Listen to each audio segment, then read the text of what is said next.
સુરત શહેરમાં રખડતા શ્વાનનો આતંક ફરી યથાવત। 5 વર્ષના માસૂમ બાળક પર શ્વાનનું ઝુંડ એકાએક તૂટી પડ્યું। બાળકને માથાના ભાગે ગંભીર ઈજાઓ તેમજ બાળકને કૂતરા દ્વારા 20 થી પણ વધુ વાર કરડવાના નિશાન જોવા મળ્યા। મળતી માહિતી અનુસાર સચિન વિસ્તારમાં 4 વર્ષીય બાળકનું નામ શિવરાજ ઉર્ફે શિવાય રાજેશ પ્રજાપતિ પરિવાર સાથે રહે છે।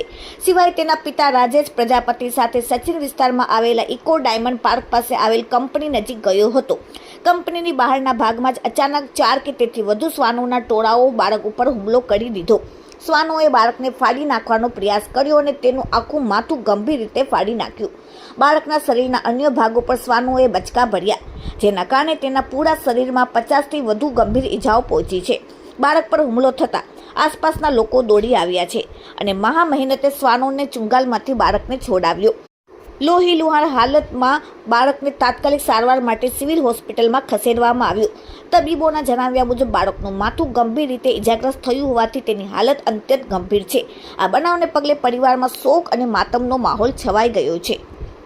સુરત મહાનગરપાલિકા દ્વારા છેલ્લા 3 વર્ષમાં કૂતરાઓના રસીકરણ અને ખસીકરણ માટે 5 કરોડ રૂપિયાથી વધારાનો ખર્ચ કર્યા બાદ પણ શહેરીજનો માટે સમસ્યા ઠેરની ઠેર છે।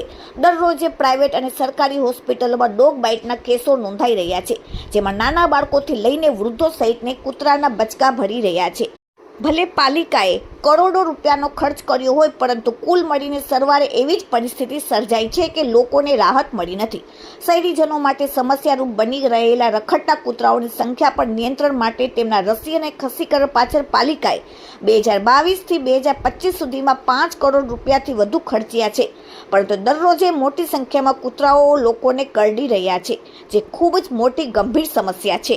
આ ગંભીર બનાવ બાદ ફરી એકવાર સુરત મહાનગરપાલિકાની શ્વાન નિયંત્રણની કામગીરી સામે ગંભીર સવાલો ઊભા થયા છે। સ્થાનિકોએ માંગ કરી છે કે તંત્ર દ્વારા રખડતા શ્વાનોના ત્રાસને ડામવા માટે નક્કર અને કડક પગલાં લેવામાં આવે। Bureau report, daily India TV, Surat. Doctor Sheetal Kheradiya, MBBS medical officer at civil hospital Surat.